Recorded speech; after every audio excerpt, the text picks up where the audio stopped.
Hi, I'm Tanner, and I'm going to talk about one of the most ambitious and mind-bending films of the 21st century, Everything Everywhere All at Once. This movie isn't just weird for the sake of it, it's a deeply human story wrapped in a multiverse of chaos. First, I'll quickly recap the plot and then explore why this is the first true post-internet movie, and why, in a world of infinite information and versions of ourselves, love and empathy still matter most. The story centers on Evelyn Wong, her husband Waymond, and her relationship with her daughter Joy, all while her life is falling apart. The movie truly begins when she's pulled into a multiverse battle by a version of Waymond from another universe. He reveals that she is the only one who can stop Jobu Tupaki, who turns out to be an all-powerful version of her daughter Joy, she ends up planning to destroy all of existence with an everything bagel that represents nihilism. Evelyn learns to verse jump into other lives she could have lived and absorbs their skills to fight. In doing so, she confronts the infinite choices she never made, the weight of regret, and the absurdity of the universe. But ultimately, Evelyn doesn't defeat Jobu Tupaki with violence. She reaches her through compassion, choosing kindness, humor, and understanding in the face of overwhelming existential despair.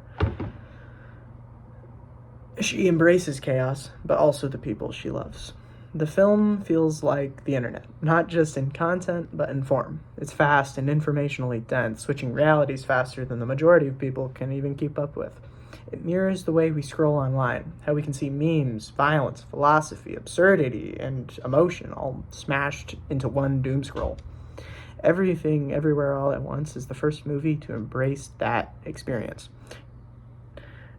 It's maximalist to the extreme. The relentless overload of images, ideas, and emotional tones is a reflection of the internet's information overload. It doesn't critique the internet as much as it exemplifies it, showing us how overwhelming life feels when you're exposed to every possibility all at once. The film's directors recognize the 21st century is characterized by that infinite access to information and diverse perspectives.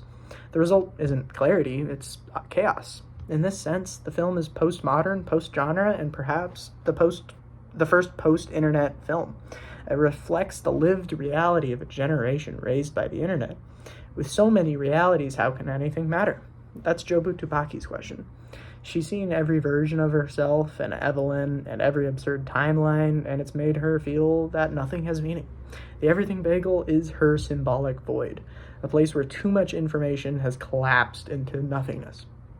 But the film offers a radical counter to that despair. If even one thing matters, then everything matters.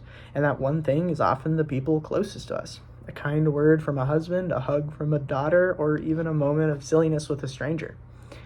In one universe, Waymond says, "The only thing I know is that we have to be kind, especially when we don't know what's going on." That line cuts through the noise. In a world where nothing is stable and every truth has a counter-truth, kindness becomes the last solid ground. The film argues that love and human connection aren't just meaningful, they're the most powerful forces that we have. Everything, Everywhere, All at Once isn't just another multiverse action movie or a visual experiment.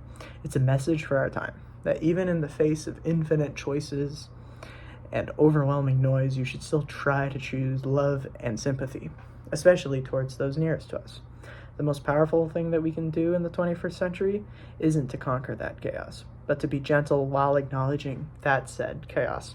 Even in the vast multiverse of our lives, this moment still matters. Thank you.